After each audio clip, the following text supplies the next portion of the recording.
Magandang araw mga kaibigan. Ito, pag-usapan natin ang post ni Sas Rogando sa SUT, posted 2 hours ago. Sabi niya, it was the United States that pushed Ukraine into war. And then, blangag. Don't expect Philippines' fate to be different. Okay, si Sas, sinare niya yung international news na si President Donald Trump binas niya o pinagalitan, binatikos niya si Ukrainian President Zelensky. So, sabi ni Sas, kung ano ang nangyari sa Ukraine, posibleng mangyari din sa Pilipinas. Okay, so, basahin natin yung international news na kung saan bliname ang may kasalanan ng Ukraine war is ikaw, Zelensky. Iyon ang pahayag ni President Donald Trump. Okay, so ito sa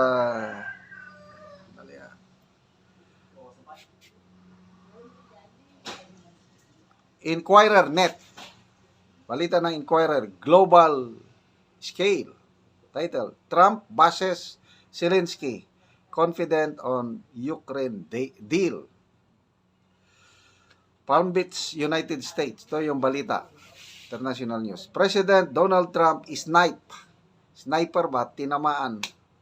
Snipe at Ukrainian leader Volodymyr Zelensky Tuesday and effectively blamed him for Moscow's invasion, even as he said he was more confident of a deal to end the war after US-Russia talks.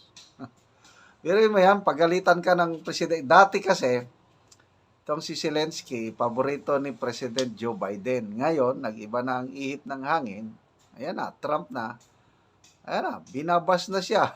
Pinapagalitan, binabatikos. Ikaw ang may kasalanan. Volodymyr Zelensky, bakit ka nilusob ni Putin? Ikaw ang may kasalanan. Trump increased pressure on Zelensky to hold elections. Ito na ang mabigat. Echoing one of Moscow's key demands and chided the Ukrainian for complaining about being frozen out of talks in Saudi Arabia. So, ganito, isummarize ko na lang itong balita. Nag-usap na European leaders were shocked itong biglaan na pag-uusap ni President Putin and President Trump. Nag-agree itong dalawang leader na mag-meet. I think ang unang meeting nila sa Saudi Arabia. After that, succeeding meetings pwede sa Moscow, pwede sa Washington DC. Ito, yung meeting ni Trump at Putin sa Saudi Arabia, nagreklamo si Zelensky, bakit hindi ako kasama dyan? Sabi naman ni Trump na hindi ka kasama. Dapat mag-eleksyon muna dyan. Kasi si Zelensky, nanalo siya noong 2019 as a president, 5-year term. So tapos na yung term niya. 2025 na ngayon eh. So, yun ang gusto ng Russia, eleksyon. Ganito rin, siniporta ni President Trump yung kagustuhan ng Russia, magkaroon na ng eleksyon. Para malaman kung ang mga Ukrainian people gusto pa nila si Zelensky as their leader. So, wala na. Naitsapwera si Zelensky sa pag-uusap ni President Putin and Trump sa Saudi Arabia para mahinto na ang gyera sa Ukraine. Yan po ang development sa usapin ng Ukraine. Okay, the US President also suggested that he could meet Russian President Vladimir Putin before the end of the month.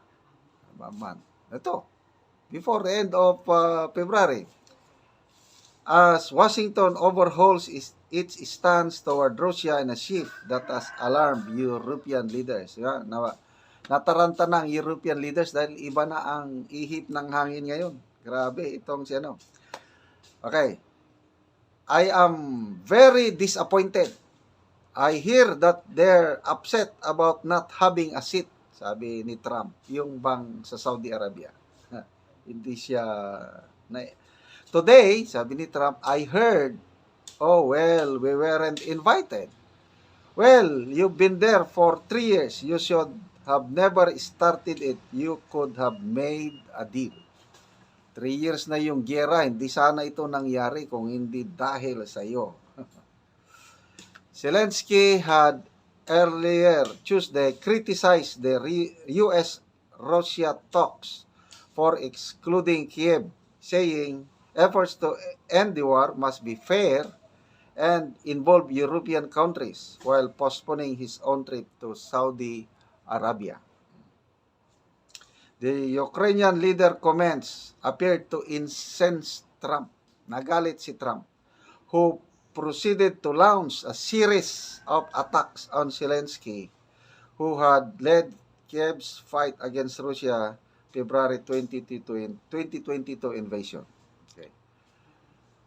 Asked whether the United States would support demand that Russia wanted to force Zelensky to hold a new election as part of a deal, Trump began by criticizing what he said were the Ukrainian approval ratings. So, yun po. Medyo magandang development ito. Nagkasundo na si President Trump at President Putin na itigil na ang giyera sa Ukraine. Walang magagawa. No choice ang Ukraine dahil nagsusurvive lang sila dahil sa tulong ng US. Ngayon, hindi na sila tutulungan ng US. They will be forced. So, I don't know kung magkakaroon ng election para kung sino ang gusto ng Ukrainian people na maging presidente nila, yun ang ma-involve sa negotiation para ma-end ang war. Okay? Ang tanong, sino ang susunod na mapapagalitan ni Trump?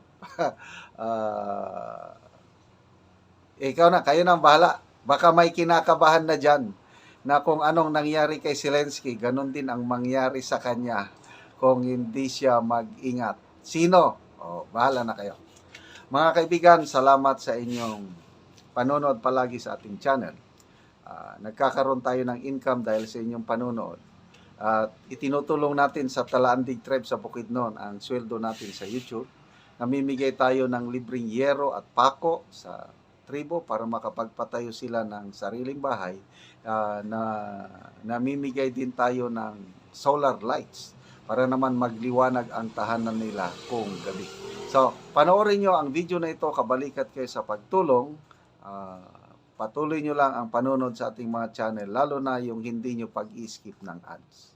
Ni ang kadtong natagan og sin kining babae og mo na ni ang iyang giatop og ako siyang doolon og ako siyang pamutanon bahin sa nahatag sa iyaha nga sin nga naatop na gyud niya apan wala pa nahuman ilang balay. Maayong hapon. Oo, mo na ni inyong balay na atop ng inyong sin. Mo na gid ni O kadtong gihatag sa inyo Oo. So maayo na gyud nga nakaatop na. So wala pa lagi ninyo ni nahuman inyong balay, nakaatop pa mo. nakaatop pa mi pero ready na namo ang mga kahoy. Oo. So ready na ninyo ning mga kahoy. Oo. Lagi so at least nga daan nagibutang para pag taod. Padali ra ang among pagdaon. Oo, para dali ra daan nagibutang. Asa imong bana karon? Naningkamot pa ug kuha. Nagkuha pa og. Ayaw ka ulaw. Nakuha pa og mga kahoy at magamit kamo sa among balay. Oo. So mao na ni siya. So giridi na ninyo daghan-daghan naman. So unsa ang imong maistorya bahin sa nahatag sa inyo nga lansang o kining inyong atop nga sin? Salamat sa Ginoo nga iyamin gitabangan nga makabalay. Oo. Sa nagatan-aw sa YouTube. Salamat. Oo. Unta magpadayon mo sa inyong suporta Oo. ug paghatag. So sige, mora to. Salamat. mo na ni ang ilang balay nga katong natag sa ilang hayero o karon na atop na gyud